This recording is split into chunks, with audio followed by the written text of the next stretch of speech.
July 2, 1994 ay pinanganak ang isang malusog, masiyahin at bibong bata sa katauhan ni Jason Patrick Nueno Infante. Lumaki si Jason na punong-puno ng pagmamahal mula sa kanyang pamilya. Masigla itong bata at masayahin, kaya naman paborito ito ng ina at mga kapatid. Maliban dito, ay aktibo din ito sa pag-aaral at sa sports. Palakaibigan din si Jason, kaya naman ang magbinata ay hinalal ito sa kanila bilang skate chairman. Bagamat busy sa pag-aaral sa Trinity College sa Quezon City, ay nagagawa pa rin ito ang kanyang responsibilidad sa mga kapwa niya kabataan. At sinisiguro nito na nagagampanan niya ang mga trabaho bilang skate chairman ng kanilang barangay.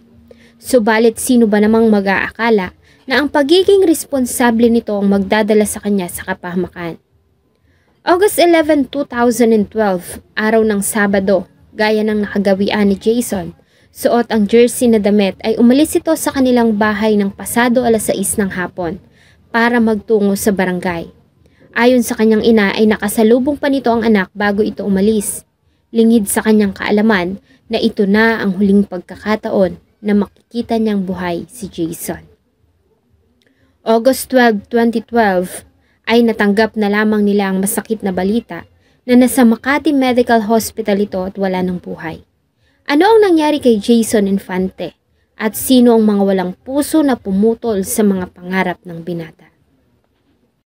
Bago ko po ipagpatuloy ang ating kwento, sa mga bago po sa channel ko at nais sa mga ganitong klase ng kwento ng krimen na nangyayari sa loob at labas ng ating bansa ay maaari pong pakipindot ang ating subscribe button at notification bell para ma-notify kayo pag may mga bago tayong upload na videos.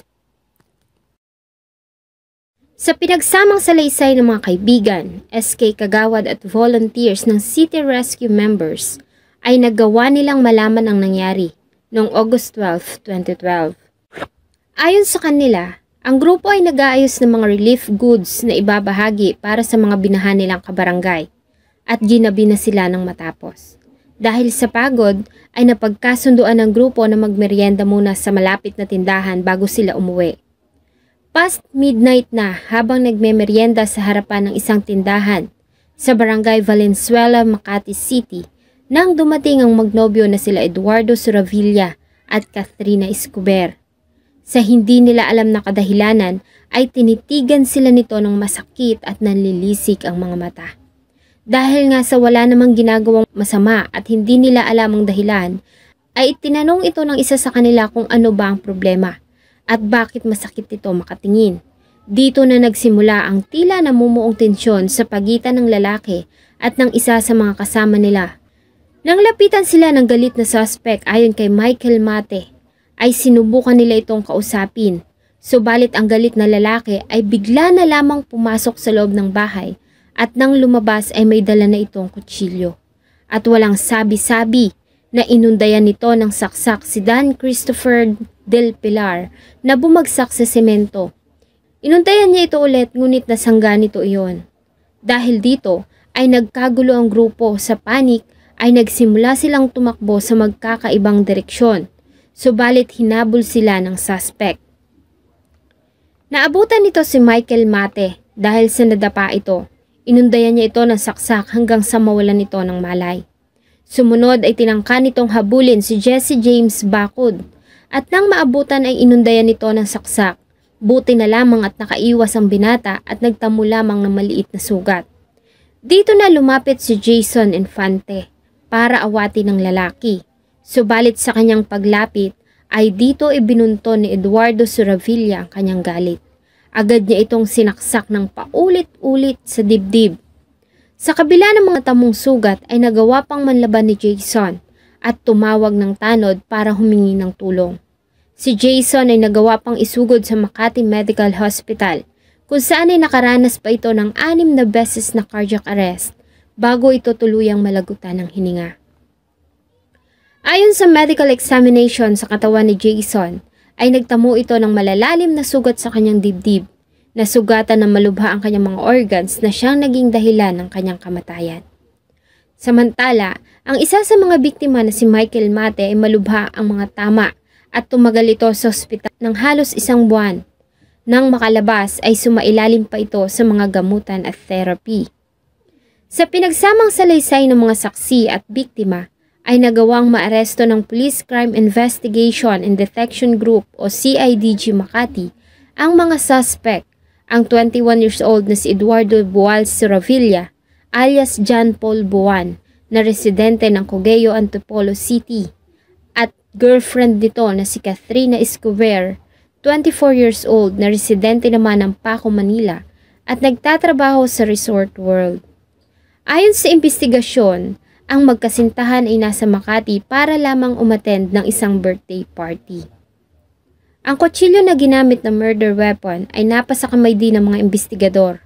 Nang maaresto ay itinanggi pa nito ang ginawang pagpatay, subalit kalaunan ay umamin na din ito sa ginawa. Ayon sa mga pulis, ay wala silang nakitang motibo sa ginawang krimen maliban sa ang suspect ay nakainom at napagtripan lamang nito ang grupo.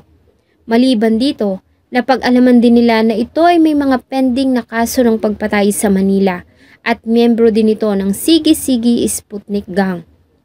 Dahil sa mga nakalap na mga ebidensya at sa mga salaysay ng mga biktima at witnesses, ang dalawa ay sinampahan ng isang bilang ng kasong murder dahil sa pagkamatay ni Jason Infante. Isang bilang na frustrated murder dahil sa pagkakasaksak nito kay Dan Christopher Del Pilar at attempted murder naman dahil sa malalalang saksak na natamo ni Michael Mate. Maliban sa masakit na naging kamatayan ni Jason Infante, ay isa pang kahindik-hindik na pangyayari ang dumagdag sa sakit na naramdaman ng mga nagmamahal sa kanya. Dahil sa ang cornea tissue ni Jason ay kinuha ng walang pahintulot ng kanyang pamilya. Ayon sa nakakatandang kapatid ni Jason noong August 12, 2012, ng bandang alas 11:30 ng gabi, ay personal niyang dinala ang katawan ng kapatid sa Loyola, Guadalupe. Nang buksan nila ang casket nito, ay napansin nila na tila may mali sa itsura nito. Ayon sa kanya ay sinamahan niya ang katawan ng kapatid mula sa operating room ng ospital. Nagdalhin ito sa morgue at ibiyahe papunta sa Funeraria Pilipinas. Hindi siya umalis sa tabi nito maliban ang gawin ng medico-legal na proceedings. Hindi kasi siya pinayagan na pumasok sa loob. Ito lamang ang pagkakataon niya para umuwi para makapagpahinga dahil sa wala pa siyang tulog. August 13 kinabukasan ng bandang alas 9 ng umaga ay itinalaga siya ng pamilya para maging representative sa pagsasampa ng kaso laban sa mga suspects at natapos ang proseso ng bandang alas 12:30 na ng tanghali. Kasama ang isang kaibigan ay nagdesisyon silang silipin ang kapatid na si Jason at dito na nga niya napansin ang kakaiba sa itsura ng kanyang kapatid. Ibang-iba kasi ang mukha nito kumpara ng iwan niya ito sa Funeraria Pilipinas. Kapansin-pansin ang mga malalim at lubog nitong mga mata, gayong normal na malalaki ang mata ng kapatid. At ang kutob na iyon ng kuya ni Jason ay nakumpirma nang makausap nito ang kanyang ina. Ayon dito ay una na nilang napansin ang kakaiba sa itsura nito. Kaya naman kasama ang embalsamador ay binuksan nila ang mga mata nito sa Loyola, Guadalupe. At sa kanilang paggagulat ay nalaman nila na wala na yung mga mata, sa halip ay tanging mga plastic na artificial eyes na lamang ang laman noon. Dahil dito ay agad nilang tinawagan ang may-ari ng Funeraria Pilipinas na agad namang nagtungo sa wake ni Jason para magpaliwanag. Ayon sa kanya ay wala silang alam sa nangyari. Maging ang iBank Foundation at Scene of the Crime Operatives doctors na nagsagawa ng autopsy ay nakipag-usap sa pamilya tungkol sa issue. Ayon sa kanila, sabi sa Republic Act 7885 ay maaari nilang kunin ang mata kahit na walang consent ng pamilya, na hindi pinaniwalaan ng pamilya ni Jason, kaya naman isinangguno nila ang problema sa abogado.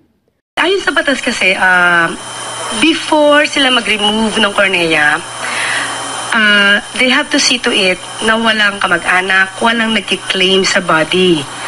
Dapat they have to exhaust all the remedies to locate the family or any relative within the 12-hour period. We believe na ginawa nila ito without the knowledge of the family, samantalang nandoon yung family. Ayon dito ay hindi totoo ang sinabi ng Soco Doctor at iBank Foundation Dahil ayon sa batas na nakapaloob sa Republic Act 7885 ay maaari lamang kunin ng isang doktor na nakatalaga sa ginawang autopsy ang mga organs sa katawan ng biktima na maaari pang gamitin sa transplant kung magagawa nilang makausap ang pamilya sa loob ng 48 hours at kung may pahintulot din ng biktima na ilipat ang kanyang organs bago siya mamatay. Subalit ayon sa pamilya ay wala umanong iniwan kahit na anong dokumento o note si Jason para i-donate ang kanyang mga mata. Ayon sa kanila ay totoo na ninais nilang i-donate ang mga mata ni Jason noong nasa hospital pa lamang ito. Subalit binawalan sila at sinabing hindi pwede dahil wala itong pahintulot mula kay Jason. Ayon sa pahayag ng Funeraria Filipinas ay wala silang kinalaman sa nangyari dahil ang nagsagawa ng autopsy sa katawan ay ang doktor ng scene of the crime operatives. At SOP nila na hindi sila pwedeng makialam habang isinasagawa ang autopsy. Doon sa morgue, umalis yung technician, so naiwan lang yung lalaki doon sa loob. Nilagyan niya daw ng, parang tawag niya, para daw yung pang-dentist, katawag niya parang dental beam.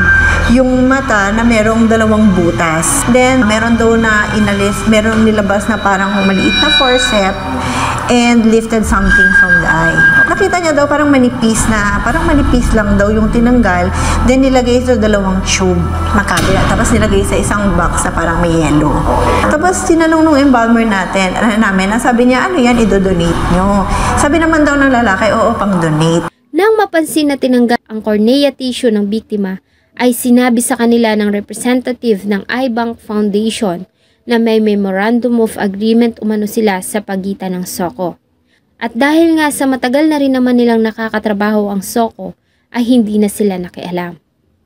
Humingi naman ng tawad ang president at chairwoman ng iBank Foundation na si Dr. Dominga Padilla sa pamilya ni Jason at inamin nito na kinuha nga nila ang mga mata ng binata.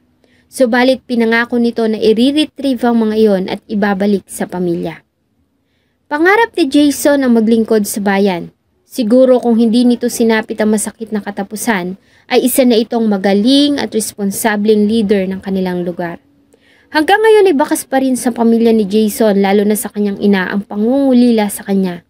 Patuloy pa rin kasi nitong inaalala ang anak sa mahalagang araw sa kanilang mga buhay. At ayon sa kanya sa isang post sa social media, ay hindi siya titigil sa pagluha at pangungulila dito hanggang sa araw ng muli nilang pagkikita. Infante, I'm age 16 years old. Sorry. Ay, wala ako, kailangan. Sorry. I'm 16 years old. Salamat po sa inyong patuloy na pagtangkilik ng atin pong mga videos. Huwag niyo pong kalimutang mag-iwan ng saloobin at suggestion sa atin pong comment section. Sana po ay samahan niyo po akong muli sa susunod pa nating mga episodes. Thank you so much po and see you on my next video.